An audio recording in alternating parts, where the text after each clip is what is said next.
Hello guys, welcome to my vlog, Large TV. Ayun guys, pauwi na ako sa Pilipinas. O gang akong first flight Dammam to Qatar. So taas kaya akong oras sa akong pagpahulay or akong layover nga time para mag-standby sa airport sa International Dammam, King Fahad International Airport sa Dammam. So ako ra isa diri nga nagtuyok-tuyok. Okay, wala man koy kasabay nga lain Pilipina. So standby sa ako diri guys. Wala kog tala, ako ra isa. So, okay lang gihapon. Gilingaw-lingaw lang na ako pagalingon. Kay tugnaw kaayo. Perti ka tugnaw. O karon magpakilo ko sa akong bagahe. Kung may excess ba po. Kay kung may excess, atong bawasan. Pero, so far, so good. Okay lang. Gamay naman itong excess. So, wala siya. So, pasag din na lang. Basing di ay. Hindi ka makuhan sa pag-check-in sa itong luggage. So, muna siya guys. Muna ko timbang. Magtuyok-tuyok na po ko. Human-ani. Ano to? Mangita ko og area nga akong matambayan. So, kana din ha guys. Mana siya ang mga papatimbang ka o i-cling wrap ang imong bagahe para safety. Pero so far akong bagahe okay naman siguro, no need na kay dagdag na sa gastos o wala na po tayo budget. Hehe. Tuyok na po ko lakay baklay para dili kay katugnawan kay 30 tugnaw 8 degrees ang temperature dito sa Dammam. Sige lang ta nagpangita og CR kung asa ang CR kay wala man jud. Magsige naman tag ihi ani kay 30 ka tugnaw. Mangita sa CR o magbasa-basa na lang ta diha sa mga sign kung asa ang CR kay basig mapaul tag sulod.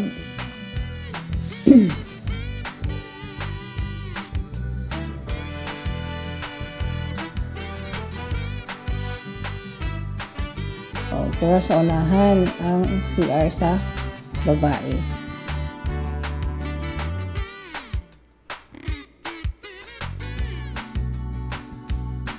Sige lang tani guyod-guyod sa atong bagahe guys. Ay di man sa nato pwede biyaan kay basig tumutod sa lain. Pero so far wala masalong manit lain. So muni ang airport sa King Fahad International Airport sa Dammam guys. Muni ito ba? So, ang sa ubos, muna ang arrival area. Ang sa taas, ang departure area.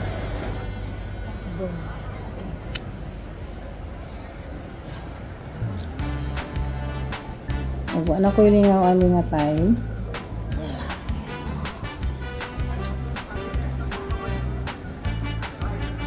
Nagtambay ko sa bangko. Ayun.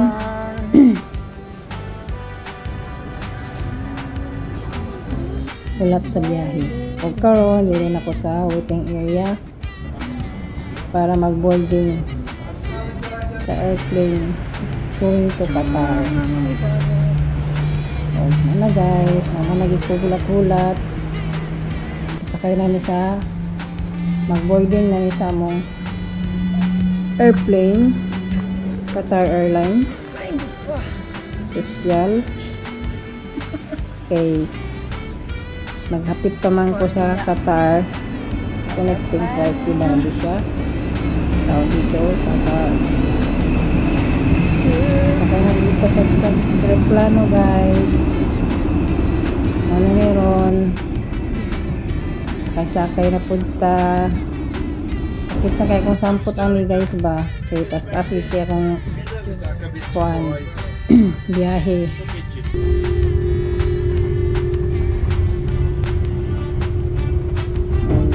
Ano siya ang sulod guys kay gabi man kadlawon akong biyahe ani guys alas 4 sa kadlawon.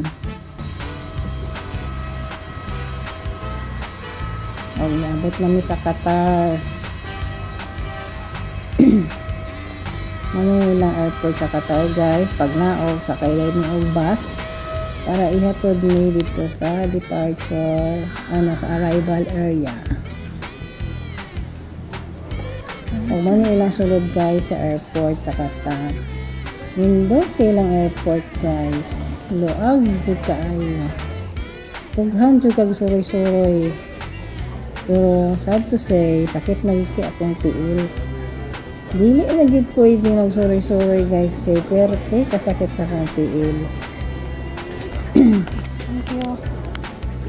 Og daghan pud kaayo tao. Nahulog pa gid akong unlan. May na lang napipunit. Salamat sa nagpunit. So, alas 5 niya sa kadlawon guys diri sa Qatar Airlines Airport. Grabe, daghang din tao yun. Daghang waiting, daghang po lang abot. Basta, puno ilang airport, grabe yun, kalaghan sa tao. Unya, pero di pagig kaluan guys. Umano ilang kuan guys, ilang teddy bear, dako kailang teddy bear diha. Magpa-picture unta ko pero no, alanganin na kaayo magpa-picture. Nilang kuan yung hotspot nga kuan trademark sa airport sa Qatar. Kaya nga siya, may siya rabbit or bear mag rabbit, may siya. O kanya nga time guys, nangita ko sa akong boarding gate. Kay wajud ko maswito aning Qatar airport. Pero tigit siya kadako kay na siya gate nga A, B, C, D, E, F. Unya daghan pagay na siya number gate. Munang akong giuna o pangita akong boarding gate kay basig bibiyaan pa sa eroplano na impas. May lang tong dito na panagbulat o karon nagsakay-sakay ko sa ilang train kay layo jud kayo ang sea gate. Mura ko kuan. Wata anig tala. Nagsigig pangita sa Seagate number. Munang sakay ta diri para dili pud tanto magsakit atong tiil sa Binaklaya.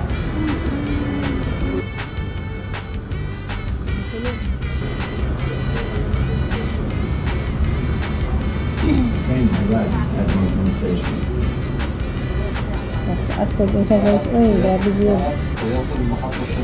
Nagsakay mo lang sa ta para dili kaya tanto sakit atong tiil.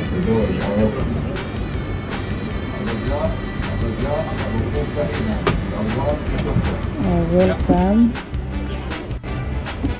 Tata sa gate C, D, E, F. Ang lawak na. So, baklay na punta diha guys. Baklay na punta. Nangita ta sa atong gate. Karon dito na ka magtambay o maghuwat na mag-open ang boarding gate para makasulod na ta sa aeroplano. Dakan kay tao guys. Oy, grabe gid kayo. Busy kayo ni siya ng airport ba.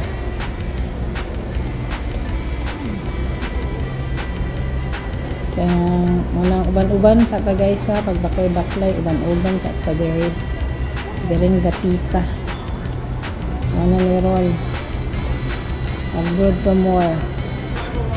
Excited kayo uli guys. Uy, pero taas kaya itong layover time. Taas kaya itong tambay sa airport.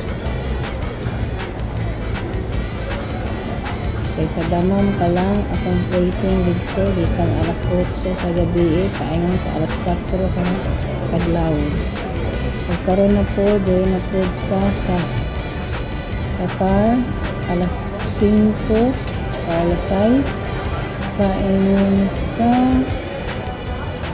alas 9 na siguro akong biyahe. Alas 9 sa bintag. Biyahe na po Qatar to Manila. Sakit na kaya itong hampot ni guys. Grabe na yun. Sampo itong tiil. Sa Binaglaya o Pinikura. Tanaw sa mo sa view guys o sa Qatar. Hindi ilang mga kuan. Shop sulod sa ilang airport.